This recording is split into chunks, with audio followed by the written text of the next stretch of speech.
बिरयानी तो ठीक है, चावल दम में पके हैं, मसालों की खुशबू भी है, पर न जाने क्यों वो बात नहीं है इसमें जिस जायके की मुझे तलाश है। रंग है, खुशबू है, मगर दिल को छू जाए वो बात नहीं। हे भगवान, इतने शौक से मंगाई थी बिरयानी और ये निकली बिल्कुल वैसी जैसे बिना नमक की दाल। ओ शंभू, कहाँ मर गया तू? इधर आ जरा। हुक्म रानी साहिबा। ये क्या लाया है तू? बिरयानी है या उबली हुई खिचड़ी में मसाले की राख? कहाँ से उठाकर लाया इसे? महारानी जी, शहर के सबसे मशहूर नए होटल से मंगवाई थी। कहते हैं वहाँ की बिरयानी खाते ही लोग उंगलियां चाटते हैं। उंगलियां तो छोड़, मेरी तो आत्मा चिल्ला रही है। ऐसे जायके के लिए मैंने सोने की थाली लगवाई। कहाँ है वो स्वाद जो दिल को छू जाए? बोल, क्या होटल का नवाब आज छुट्टी पर है? माफ कीजिए हुक्म, अगली बार खुद पैदल चलकर लेकर आऊंगा। पैदल नहीं उड़कर ला, वरना अगली बार खुद को बिरयानी के देग में पाएगा। जी रानी साहिबा, अभी गया और अभी आया।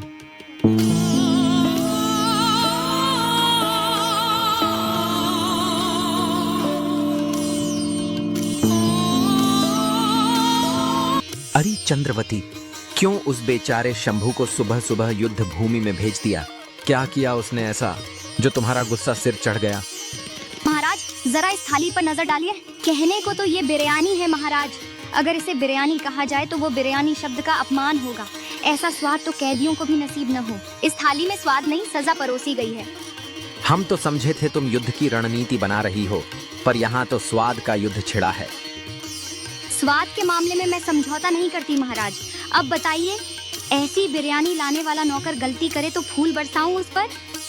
देखो चंद्रवती, ये बिरयानी इतनी भी बुरी नहीं लग रही है मुझे।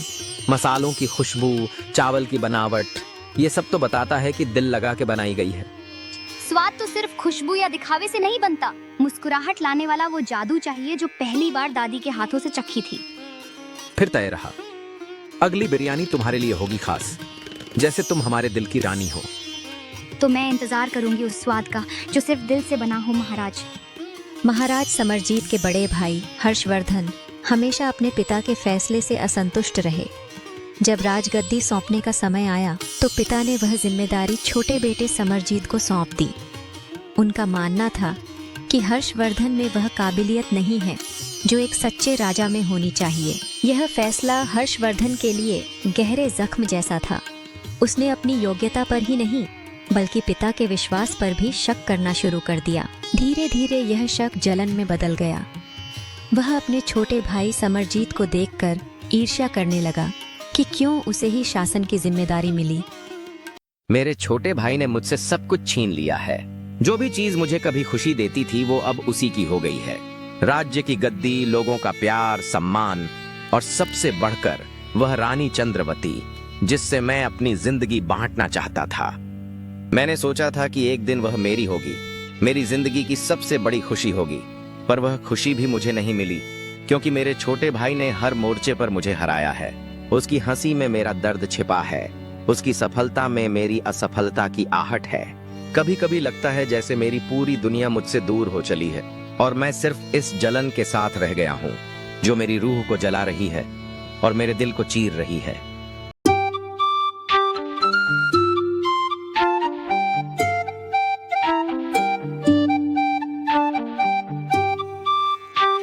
महारानी जी, सुनने में आया है कि हमारे राज्य में 10 रुपए की बिरयानी बड़ी मशहूर हो रही है।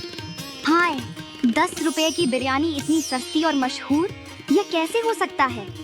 जी महारानी, लोग उसकी खूब तारीफ कर रहे हैं। कहते हैं स्वाद ऐसा है कि बार बार खाने को जी करता है। तो फिर अब तो चक्कर ही देखना पड़ेगा। आखिर ऐसा क्या जादू है उस बिरयानी वाले के हाथों में जो पूरे राज्य को दीवाना बना रहा है? महारानी, लोग तो कहते हैं कि वो बिरयानी खाते ही जुबान पर स्वाद नाच उठता है और दिल कहता है एक और प्लेट हो जाए।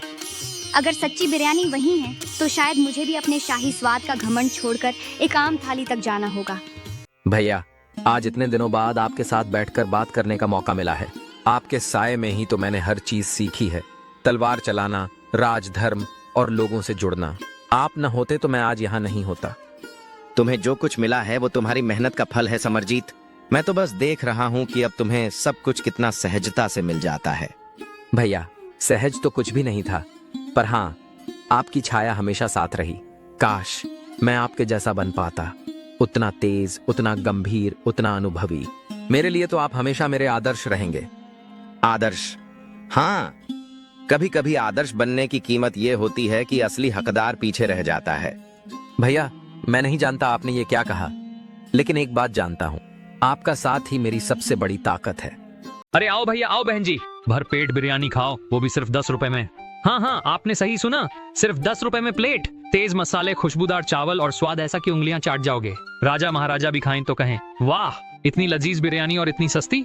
बाबूजी, 10 के नोट में बस चाय मिलती है कहीं, यहाँ मिलती है बिरयानी, वो भी शाही। 10 में पेट भी भरिए और दिल भी, ना झूठ ना धोखा, स्वाद का वादा है हमारा। राजा हो या रंक, सबको पसंद है हमारी 10 रुपए वाली बिरयानी। तो लाइन में लगो, प्लेट उठाओ और बोलो वाह क्या स्वाद है। क्या बात है, खुशबू तो बड़ी जबरदस्त आ रही है भाई साहब, जरा एक प्लेट बिरयानी देना तो। लो साहब, गर्मा गर्म बिरयानी, एकदम शाही स्वाद, वो भी बस 10 रुपए में।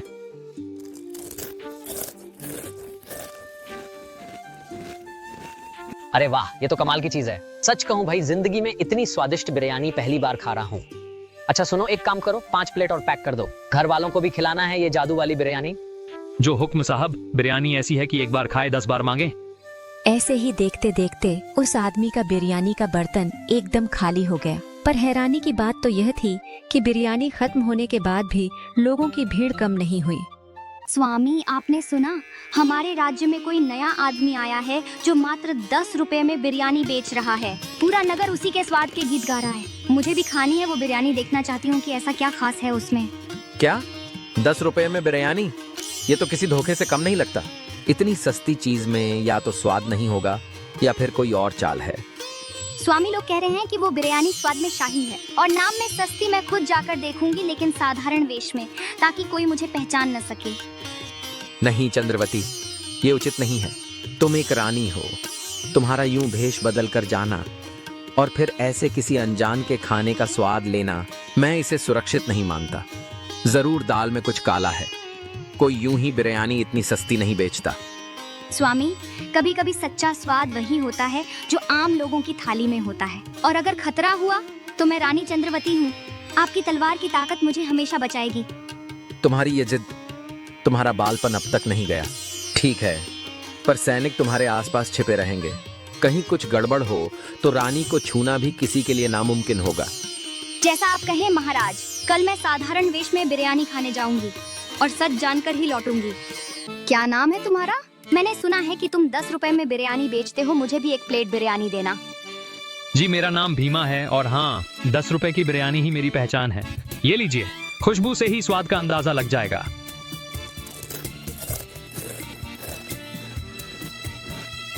अद्भुत, ऐसी बिरयानी तो मैंने जीवन में कभी नहीं खाई। इतनी सादी फिर भी इतनी लजीज। लेकिन बताओ, कहीं इसमें कोई मिलावट तो नहीं करते ना? अरे बहन जी, ये कैसी सुबह सुबह की शंका है? मिलावट? नहीं नहीं, एक दिन ऊपर वाले को भी तो मुंह दिखाना है। मैं भला स्वाद और नियत में क्यों घालमेल करूंगा?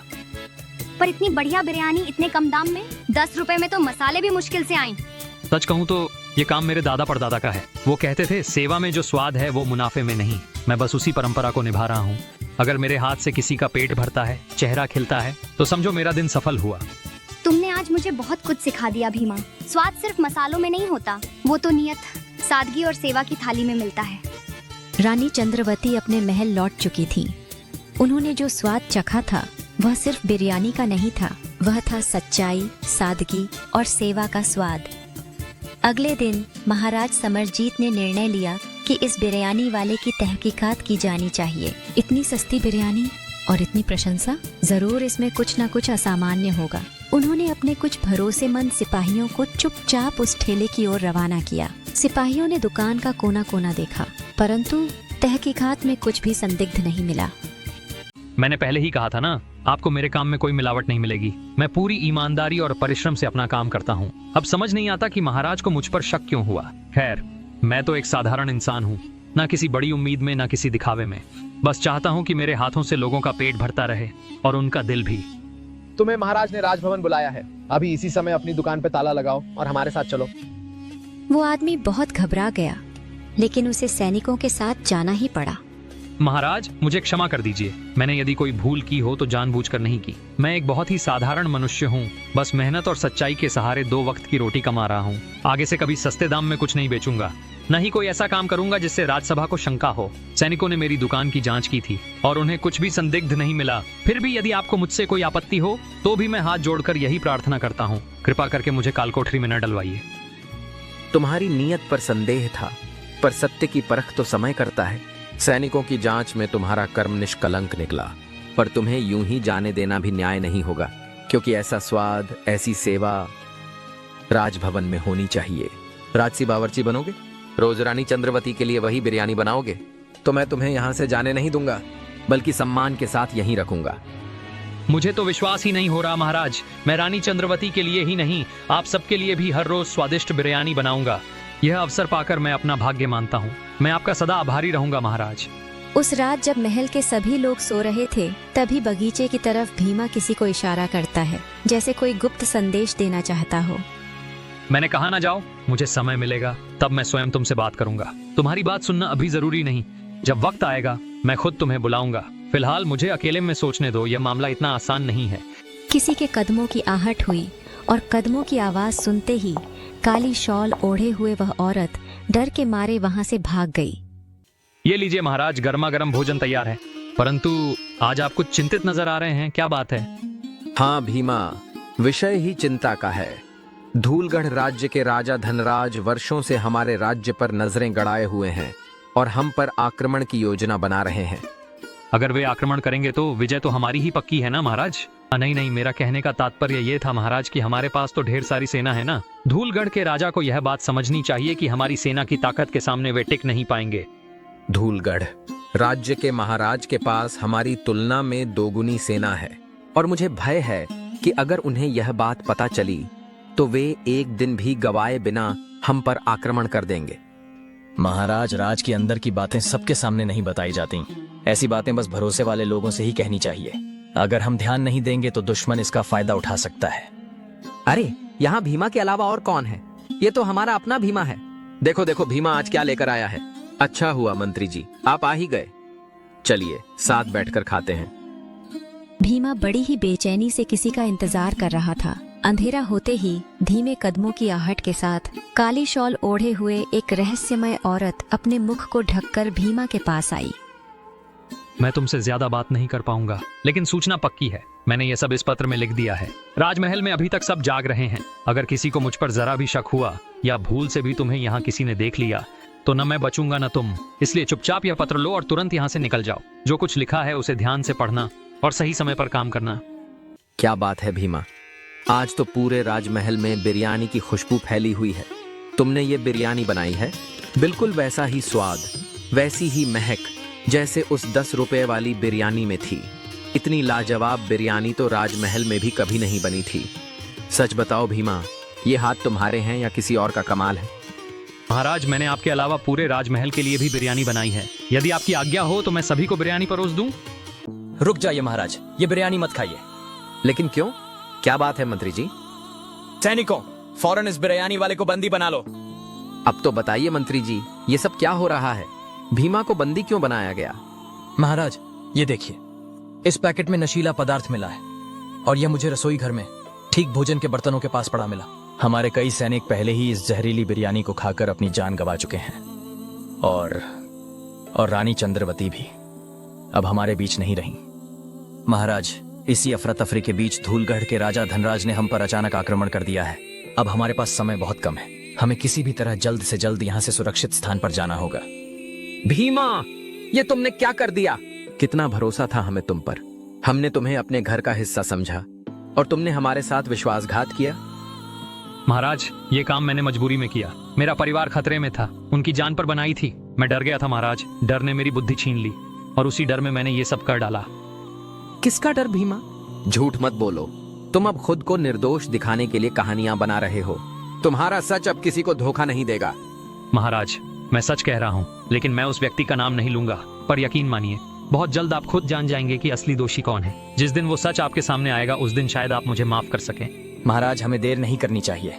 समय बहुत कम है। दुश्मन हमारे दरवाजे तक पहुंच चुका है। हमें अभी और इसी क्षण यहाँ से निकलना होगा, नहीं तो सब कुछ समाप्त हो जाएगा।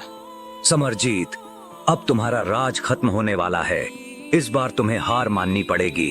धनराज, यहाँ आने का मतलब जानता हूँ। लेकिन ये लड़ाई आसान नहीं होगी। तुम्हारे सपनों को चकनाचूर करने में आया हूँ समरजीत। अब तुम्हारा अंत नजदीक है। अब मेरे भाई हर्षवर्धन आ गए हैं। देखना, तुम्हें जिंदा नहीं छोड़ा जाएगा। तुम अब बच नहीं पाओगे बड़े भाई। अच्छा हुआ आप आ गए। अब हमें आपकी मदद की सख्त जरूरत है। मेरे प्यारे भाई महाराज समरजीत, कैसे हो तुम? आज मेरे हृदय को बड़ी ठंडक मिली है। जैसे हमारे पिताश्री ने मुझसे यह राजकाज छीना था और भीख में तुम्हें दे दिया था, पर तुमने पूरी सत्ता और ठाट बाट को अपनी मुट्ठी में कर लिया। ठीक वैसे ही मैंने आज तुम्हारे जीवन को अपनी मुट्ठी में कर लिया है।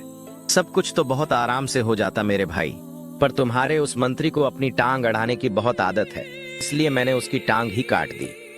अच्छा खासा भीमा ने तुम्हारी बिरयानी में नशीला पदार्थ मिला दिया था। सबको ठीक ठाक ठिकाने लगा दिया था, बस तुम ही बच गए थे। तो सोचा यह शुभ काम क्यों न तुम्हारे सबसे बड़े शत्रु से करवा दिया जाए। तुमने मेरी चंद्रावती को भी मुझसे छीन लिया, और देखो भीमा को मैं राज्य महल तक लेकर आया और मैंने चंद्रावती को तुमसे छीन लिया, जो चीज उसे सबसे प्यारी थी। आखिरकार उसी ने उसकी जान भी ले ली। कह दीजिए कि ये सब कुछ झूठ है। आप तो मेरे बड़े भैया हैं। आप मुझसे प्रेम करते हैं ना? क्या वाकई वो सारी बातें, वो स्नेह, वो बचपन की कस्में सब दिखावा था? आप तो हमेशा मेरी ढाल बने रहे, फिर आज क्यों बन गए मेरे सबसे बड़े शत्रु?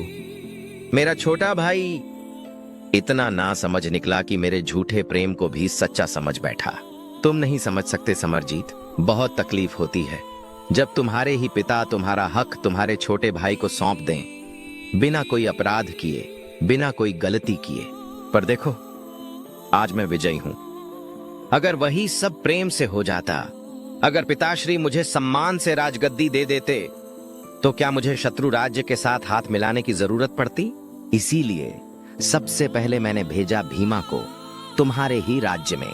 उसे कहा कि 10 रुपए में बिरयानी बेचे, ताकि चंद्रवती उस बिरयानी की खुशबू में बंधी हुई उसके पास पहुंचे और फिर तुम उसे महल तक ले आओ। और देखो ना समरजीत, सब कुछ ठीक वैसा ही हुआ जैसा मैंने चाहा। तुम इतने मूर्ख निकले कि एक बावर्ची को अपने पूरे राज्य का सबसे बड़ा रहस्य बता दिया कि तुम्हारे पास सेना कम है, कि तुम असुरक्षित हो। राज्य की चाबी तुमने खुद मेरे हाथों सौंप दी। तुमने छल किया है, खंजर भी घोंपा है अपनों की पीठ में, लेकिन इस राज्य का सुख तुम भी नहीं भोग पाओगे। जो कर्म तुमने किए हैं उनका हिसाब तुम्हें अवश्य मिलेगा। इतना कहने के साथ ही महाराज समरजीत ने इस नश्वर संसार को अलविदा कहा और सदा सदा के लिए चले गए। आज से इस राज सिंहासन का स्वामी मैं हूँ। हाँ, मैं हूँ। आज से इस राज सिंहासन पर राज करने वाला मैं हूँ, सिर्फ मैं।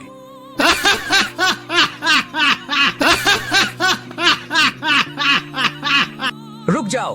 अरे इतनी भी क्या जल्दी है हर्षवर्धन सिंह? मूर्ख तो तुम हो। अगर कभी किसी की मूर्खता की मूर्ति बनानी हो तो वो तुम्हारी ही बनेगी। धूलगढ़ के राजा के मुख से ऐसी बातें शोभा नहीं देती। मैं समझा नहीं, आप कहना क्या चाहते हैं?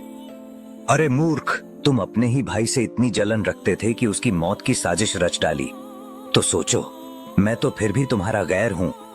भला मैं तुम्हें ये राज्य क्यों दूं? मेरे सैनिकों ने इस महल पर हमला किया है। तुम इस खानदान के आखिरी वारिस हो और तुम्हें मारकर मेरा बदला पूरा होगा। तुम्हारे पिता ने मेरे पिता को बेरहमी से मौत के घाट उतारा था और आज देखो, मैंने तुम्हारा पूरा वंश ही मिटा डाला। बहुत बहुत धन्यवाद। ये सब कुछ तुम्हारी ही वजह से हो पाया है। क्या? नहीं, तुम ऐसा नहीं कर सकते। ये मेरे साथ धोखा है। हाँ हर्षवर्धन, तुम्हारे साथ धोखा हुआ है। जो तुमने अपने परिवार के साथ किया, वही मैं अब तुम्हारे साथ करने जा रहा हूँ। इसे कालकोठरी में डाल दो। ये मैंने क्या कर दिया? सत्ता के लिए मैंने सब समाप्त कर दिया। मेरा भाई, मेरे पिताश्री, ये राजभवन, ये राज्य, सब कुछ। अब जब मैं सब खो चुका हूँ तो पछतावा ही मेरा साथी बन गया है। काश वक्त को वापस लाया जा सकता। काश मैं वो सब न करता। पूरे राज्य में सत्ता पलट की घोषणा कर दी गई। राज्य में हाहाकार मच गया और वो 10 रुपए की प्लेट बिरयानी राज्य को बहुत महंगी पड़ गई। नमस्कार दोस्तों, आपका साथ हमारे लिए बेहद खास है और हम हर वीडियो में अपने दिल और मेहनत से बेहतरीन कहानियाँ बनाने की कोशिश करते हैं ताकि आपको कुछ ऐसा मिल सके जो आपकी सोच को छू जाए। इसलिए हम आपसे एक गुजारिश करना चाहते हैं, अगर आपको हमारी कहानियाँ पसंद आए तो इसे लाइक करें, अपने दोस्तों के साथ इस अनमोल ज्ञान को शेयर करें और यदि आपने अभी तक चैनल को सब्सक्राइब नहीं किया है तो जल्दी से कर लें। सब्सक्राइब करने के साथ ही बेल आइकन को भी दबाएं ताकि आपको हमारे नए वीडियो की नोटिफिकेशन सबसे पहले मिले। तो इंतज़ार किस बात का है, अभी सब्सक्राइब करें और हमारे साथ इस सफ़र का हिस्सा बने। आप सभी के इतने प्यार और समर्थन के लिए दिल से शुक्रिया। मिलते हैं अगली वीडियो में। इसी तरह की रोचक और मनोरंजक कहानियाँ देखने के लिए हमारे चैनल को सब्सक्राइब करें और बेल आइकन का बटन भी दबा दें ताकि आपको आने वाले हर कहानी की नोटिफिकेशन सबसे पहले मिल सके।